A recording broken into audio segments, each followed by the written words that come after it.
see what's new on the Burlington waterfront. Hey, now it's happening at the waterfront on Lake Champlain.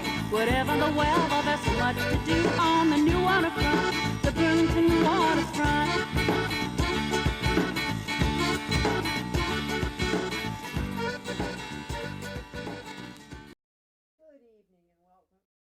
Waterfront. I'm your host, Melinda Moulton, and my guest tonight is Christopher Kaufman Ilstrup. How are you? I'm very good. Thanks for having me. Thank you for coming up really glad to from be here. Montpelier to be on my show tonight. Indeed. Now, folks, Christopher is Executive Director of the Vermont Humanities Council. And we're going to talk a little bit about your role with Humanities Council. But before we do that, I'd love it if you talk to our viewers a little bit about your life and where you come from. Sure. And about your background. Mm-hmm. Yeah, you know, it's funny that I've now landed in this seat. I'm about a year and a half into Vermont Humanities, and I keep telling this story over and over again. I grew up in Vergennes. I was born in here in Burlington, and grew up in Vergennes. And one of my very earliest memories was of being allowed to cross the street by myself to go to the library, which in Vergennes is the beautiful, beautiful Bixby Library, the Art Deco library, with the big, beautiful stained glass dome and all this kind of classical statuary. I don't know if you've been inside that building. Oh, absolutely, yes. And we would go to the library, you know, with my mom and my brother every week to take out books. But one of my first real memories of feeling like I'm getting to be big was being allowed to walk to the library by myself. So you went to school in Vergennes? So I went to school in Vergennes, Vergennes Elementary School, Vergennes High School.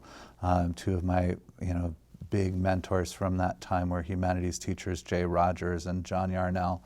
And, you know, in the art program, I was a big music and theater person throughout my high school days. High school days. Yeah, and graduated in the middle 1980s. And, you know, I always like to say, you know, there's a lot of angst in Vermont about kids leaving, right? That we are constantly in a state of high dudgeon about how do we keep young people here? And we're losing our young. We're losing our young. Oh my gosh, it's a great tragedy. I actually think that it's important that people do leave. Absolutely, and a lot of times they come back. And a lot of times they come back, and that was my story. So, you know, I fled this little town of Vergennes as quickly as I could when I graduated from high school, and I went away and had a much different experience. And I lived in several different cities. I, you know, studied in London. I lived in San Francisco for a little bit. I lived in Washington, D.C. for a little bit. But when you're ready to come back, you come back to the mountains, right? And for a lot of kids, they do that. And to family. And to family. And I think also, you know, a lot of people move here from other places when they're young. And so to me, it seems like, yes, we're an aging state. The statistics really show that. But I think it's important that we encourage people to go out and have a different kind of experience. Absolutely. Yeah. So what brought you home? You know, at the family, clean air, clean water. Clean air, clean water. At the time when I mind. decided to move back here permanently, I was coming back from California. And to be totally honest, I missed the seasons. That was one of the things that I really missed the most. I also realized that, you know, my work was really connected in many ways to this place. And that trying to put me, a Vermont Yankee, into the San Francisco environment was not necessarily going to work. I loved trying it. I loved being out there for a little while, but it was in one of those times of the big tech bubbles, and, you know, now we're in another one. And it was very expensive for young activists. I think I was 28 during the year that I lived there, to be able to afford to stay. But I could come back to Vermont, and I was offered a job as an organizer with Rural Vermont, Anthony Polina's farm organization. Yes, absolutely.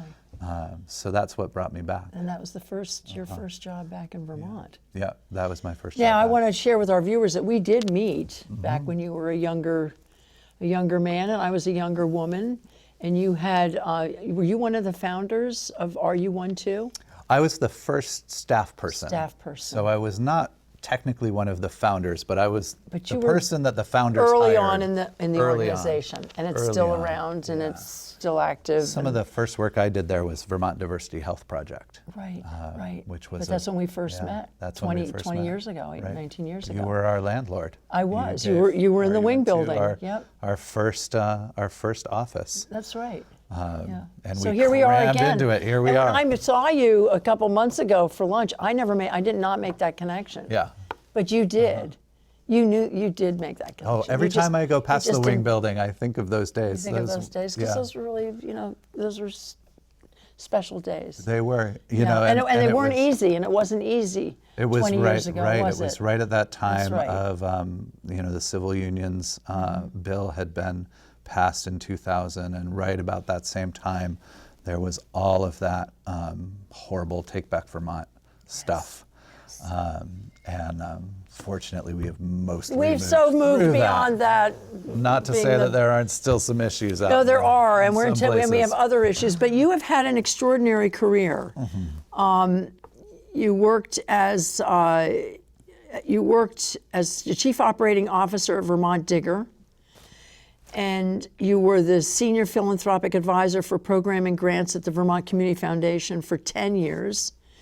You also held a leadership role at the Flynn Center for the Performing Arts, rural Vermont, and Outright Vermont, and was the first executive director of RU12 Community Center, now the Pride Center of Vermont, right? Yeah. So you've done a lot of extraordinary work in this state, and for that I applaud you. Bravo. It's been a blessing for And then, sure. so at the time, where were you? Were you with Vermont Community Foundation when this job came available? I was actually at Digger, and I were was at Digger, I was okay. having an interesting experiment there, right? Because most of my work has been organizing in some form or another, community organizing, and I went to work with Digger and with Ann Galloway because I had helped them get started when I worked at the Community Foundation with their first grant for their first website, and I was really interested in seeing what would it be like to work for a journalism organization. And at the time, so did I see you at the Linalex? Were you at the? I was at the Linalex. You were at that event yeah. too. I mean, you and I have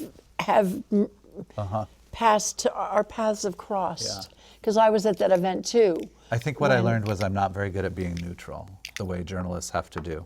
Well, yeah, I think you're neutral, now give yourself a break. But at the end of the day, Vermont Digger was looking to grow and expand and become a bigger organization, and you were at that event when that was being presented, and that was when I saw you then. Yeah. So you went from Vermont Digger, the Vermont Humanities Council is located outside of Montpelier, isn't it? It's in Montpelier. It's in Montpelier. Yeah. And back in the day when I knew the Humanities Council was when Victor Svensson, he was one of the founders. Right, and he started it in Hyde Park. Yes, that's what I was thinking. Hyde Yeah. Park. That's when I knew. That's when I knew it.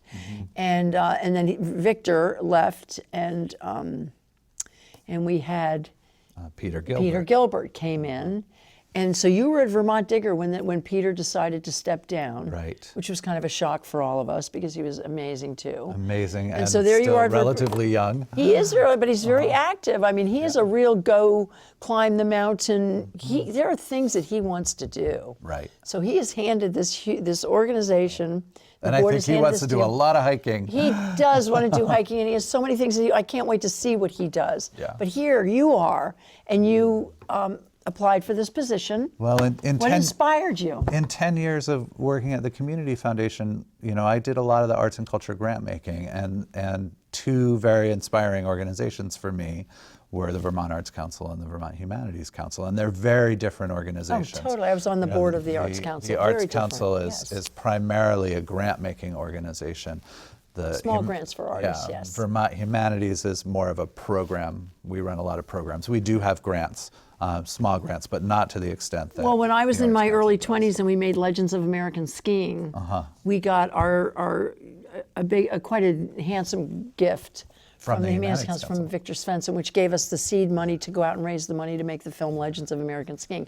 That film would have never happened if Victor Svensson hadn't believed in us. It's a funny was thing because amazing. recently I've been hearing about a lot of films that the Humanities Council supported Could in the never early imagine. days. Could, Several. a lot of Dorothy several Todd's really, work, yeah.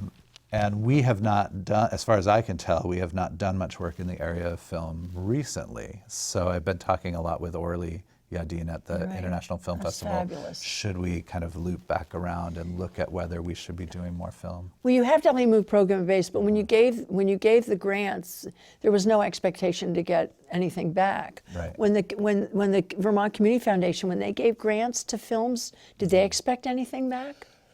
What did Nope, they expected the film to be completed. Okay, good. Okay, so that was it. That was it. Okay, that was Yeah, it. Well, that's that was it. outstanding. It's Yeah. really important for But- all of our filmmakers out there to know that. Yeah. So what inspired you when this job came open to leave the world of journalism that you had just fallen in love with? Yeah. To apply for this, because it's a high-powered job and it's Yeah. hard work. And what It's inspired hard you work. to I was apply? inspired a lot by Victor and Peter, right, and their Did they come to you? incredible legacy. But I knew from working with Vermont Humanities, from understanding, the Vermont Reads program and the reading and discussion groups, what an incredible difference that programming makes around the state of Vermont. That there's 800 events a year put on through Vermont Humanities. What? It's a What? you 800 can events? go. Oh, stop. You can go to a Vermont Humanities Stop. event just about any night you want to, somewhere in the state of Vermont, and That's that outstanding. is deeply, deeply inspiring because amazing. I want to make a difference in Vermont. And so I always said, like 2.5 a you ask day. anybody who I worked with at the Community Foundation, what does Christopher want to do next? And they would say he wants to work for the Humanities Council, or he wants to work for the Arts People Council. knew that. People knew that. Yeah. And so, I do love Digger. Well, But you'll when always Peter have your. unexpectedly retired, it was like, oh my gosh, I think I need to try this. And you did, and you got the job, and look at this, and Yeah, here we and are here today. we are, yeah. So for my viewers out there, I want to send you, I'm talking to Christopher Kaufman Ilstrup, who is the Executive Director of the Vermont Humanities Council, an organization that's been around for 45 years, who, what I just learned, has 800 events, programs a year happening all over Vermont, which is extraordinary. And I want to send you all right now to their website. It's Vermont Humanities, spelled out, HUMANITIES.org, VermontHumanities.org. And you can learn all about this organization. There's also, I want to encourage you all, there is a donate button on this website. And if you want to support the work of the Vermont Humanities Council, please make a small donation. Nothing is too small. So we would appreciate your support. Every dollar counts. Every dollar counts. So for all of my viewers out there, which I think a lot of us probably are in the same boat, what is humanities? What is, I'm just finishing the book Sapiens, which is about humankind. So as a humanities person, you should really read that. But for our viewers, what does humanities mean? You put a whole bunch of humanities people in a room together and ask them that question, and they all have different answers. Well, that's what, but you're in my room right now, and so I want to here I hear am your answer. in your room. Your and answer is I what would matters. say two things. I would say historically, the humanities has been defined as a series of academic disciplines, right? So there's often in any university, there's the science programs, there's biology and physics and so on. There's law, there's medicine, and then there's the humanities. And that has typically included things like literature and poetry. It has included history, as philosophy. Sometimes it's included things like political science, although people debate that. And so often there's this sort of very confusing, grab bag of all of these different disciplines. But I would encourage you all to kind of put that aside and say, that's there, that's true. But humanities to us is really about telling the human story through all kinds of different ways. Thinking about how we grow, how we relate to each other, how we develop empathy in our communities, how we create better spaces.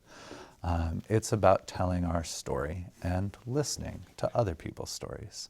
And so when I think about the humanities, that's how I define it, is how do we relate to each other? How do we talk to each other? How do we learn our stories? It's so interesting because I I was on the Folk Life board and chaired it for a long time. And one of the things that we always said was that we want to be able to capture the stories of the people who are in the shadows, the people who aren't like the important historic, and bringing people out. And it sounds to me like that's a lot what you all do too, is trying to tell the human story And of just people. in the last year, we've done a lot of work with I was with the Folk Life just Center. going to say that I would think this. I can just see this. Right. This joining forces, Yeah. absolutely. Yeah, this Because- twice now we've worked together on the comic book symposium at UVM that is now fabulous. co-sponsored by the Vermont Folk Life Center and Vermont Humanities. But you know, my original connection with the Folk Life Center was through the amazing Greg Sharrow. Oh, right. Bless the sweetheart. And back Yes. in the day, actually, in the Wing Building, we had an exhibition. Yes, you did, and I work. was part of that. Yeah, I was helped to inspire that because I was on the Greg- board for quite a Greg while. came and trained us in collecting oral histories. We matched those stories with different Vermont artists who interpreted the stories, created art around them, and then we had an exhibition. That's outstanding. Yeah. Yeah, I miss Greg. Yeah, He was a great man. it's deeply missed. So talk to our viewers a little bit about the work that the Humanities Council does, and why does this work make a difference for Vermonters and for Vermont? Sure. Well, I think I'll go back to Victor. Let's go back to Victor Svensson, Yeah, who just passed away he just recently. passed away Yeah. this summer. What a great man. And so I didn't know Victor well. He served as the first executive director, founder for 28 years.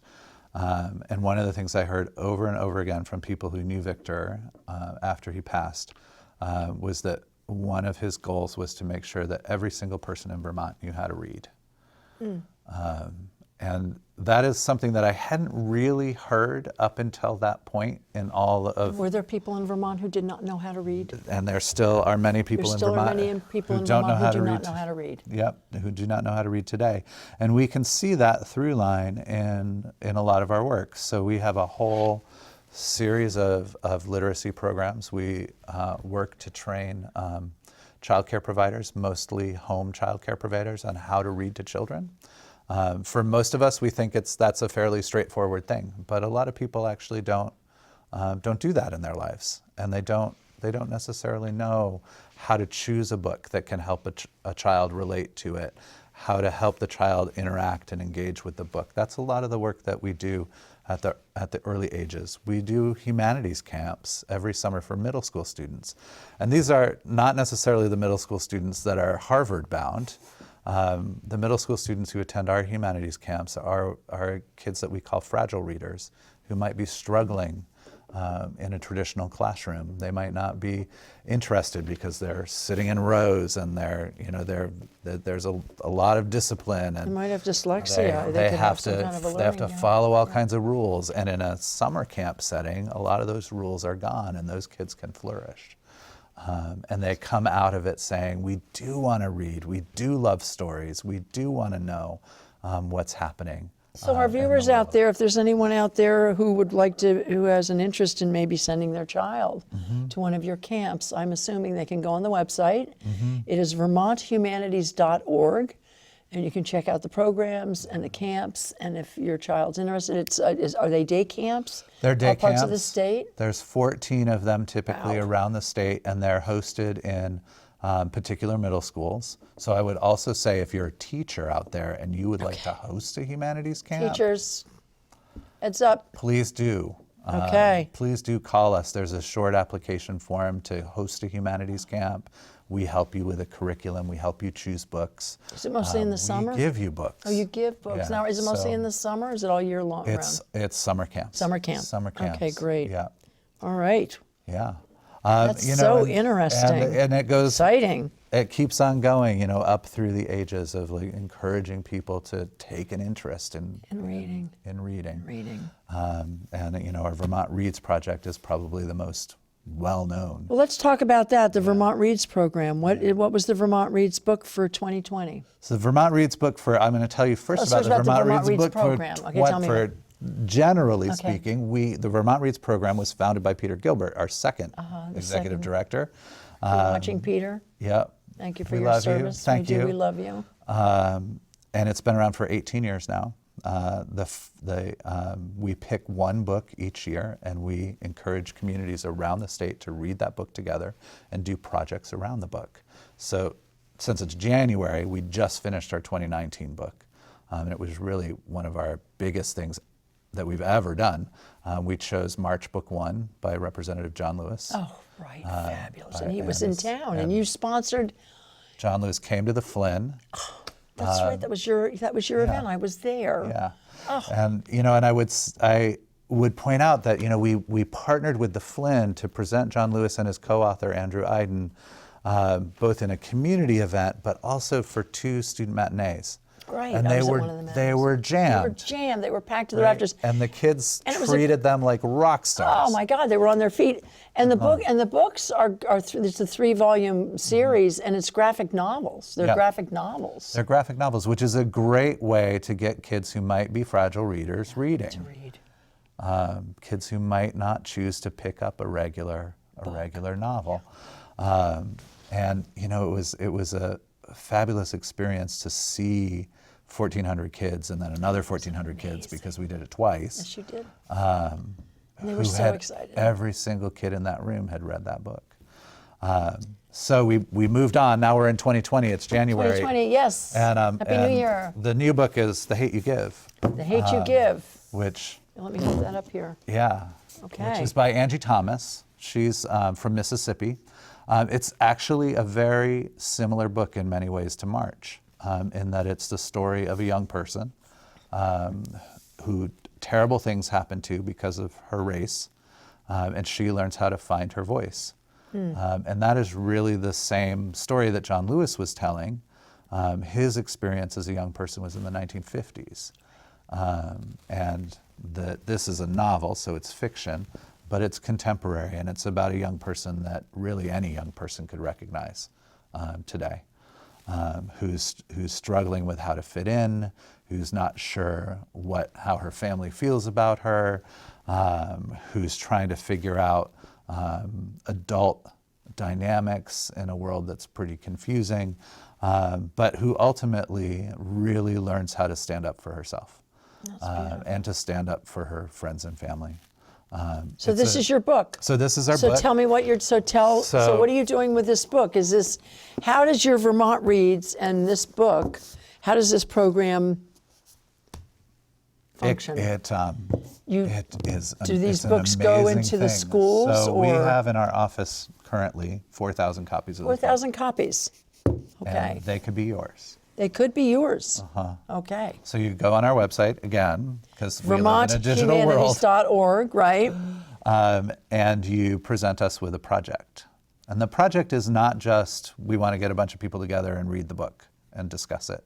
You have to do something. Give me an example. So, for example, last year when we were doing March about the civil rights movement, there were projects about learning the songs of the civil rights movement and performing them. There were, since we're here at a public access station, there was a group of students from Mount Mansfield High School who created a short film trailer about Vermont Reads and about March, and about why they were reading it and how it interested them. There were lots of organizations around the state that did anti-racism discussions. There were lots of organizations around the state that practiced nonviolence. As John Lewis and Dr. Martin Luther King did. This year with The Hate You Give, we expect people to do a lot of that and more. We're hoping there'll be a lot of art projects. We're talking with the folks at the Clemens Family Farm about engaging their network of artists in teaching this book around the state. And on February 8th, we're going to do a training about how to hold difficult conversations about race and racism through the lens of young adult literature at the Episcopal Church in Montpelier. Oh, wonderful. We still have space available. You can sign up on our website. Sign up on the website, if you want to come. VermontHumanities.org. Yeah. And Fabulous. for folks who go through that training, you can become a community facilitator and you can help lead projects around the state. That's outstanding.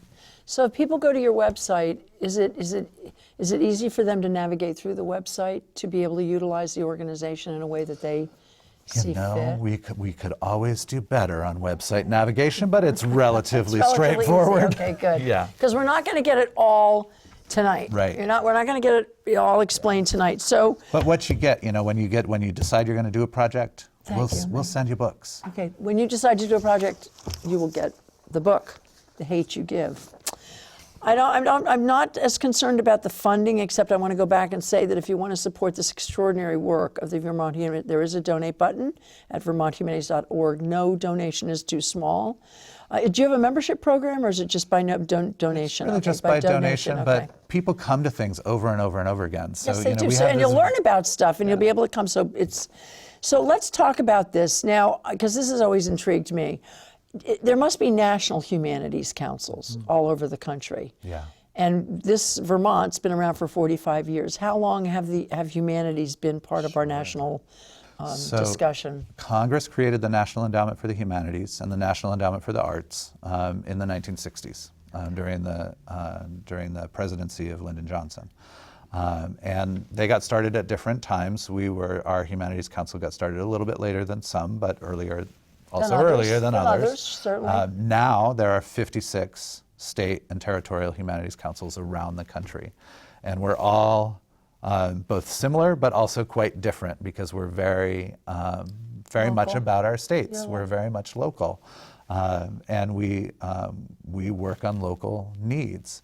I just had the amazing privilege of getting to know all of the folks from the Pacific Island Humanities Councils, Guam, American Samoa, Hawaii, and the Northern Mariana Islands.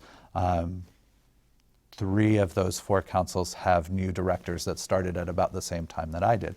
And so we're helping each other and mentoring each other and learning from each other. That's fabulous. And in their world, in the islands, it's quite different. They, at the Northern Mariana Islands, they've been spending a lot of time helping people recover from the typhoon that was a year ago. Through a humanities lens. In Hawaii, they talk a lot about decolonization and the history of U.S. imperialism. And that's a very different kind of thing than what we talk about here. But we learn a lot from that because we have our own experience, right? There is an Abenaki community here that experienced the same thing that the Native Hawaiian people experienced just several hundred years prior. And so we have a responsibility to tell the story of the Abenaki people in the same way that Hawaii Humanities is telling the story of Native Hawaiian people. Outstanding. Okay, so what's coming up? What's the next big thing that's coming up? What's that you want our viewers to know? Well, the next big thing, of course, is the training on the Hate You Give, February 8th. February 8th. We've That's talked a little bit about that.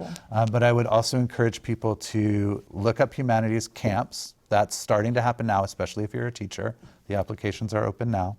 And of course, every first Wednesday at 9 libraries around the state, we have a different humanities-based program. The first Wednesday of the month in libraries around the state, you have an event. Yeah. So what was the event for January for the first Wednesday? So I went to the first Wednesday event in Montpelier, and it was the amazing Peter Gould, who is a Shakespeare scholar and teacher.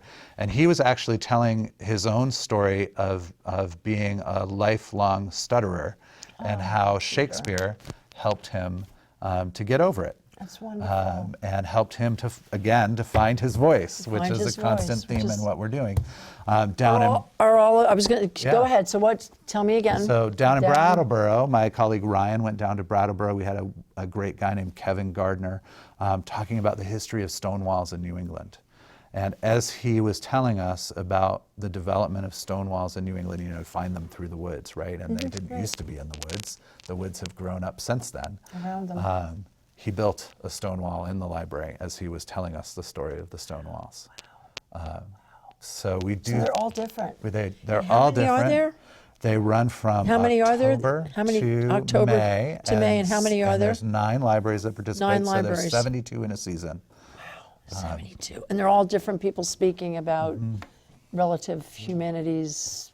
Yeah, and sometimes Their they're human local story, just people their like human Peter story. and Just their and human Kevin. story. Sometimes we bring in scholars that are more well known. So we'll have David Blight, the Frederick Douglass scholar, come to Montpelier in May. In April, we'll have Richard Blanco, the poet. So check out the website. So our time is up. Can you believe it? Yeah, My gosh, it goes so fast. Christopher, thank you so much for us. being here, and thank you for all your hard work. And to my viewers out there, have a wonderful rest of this month, and I will see you not in February because of the election stuff, but I will see you in March. Good night.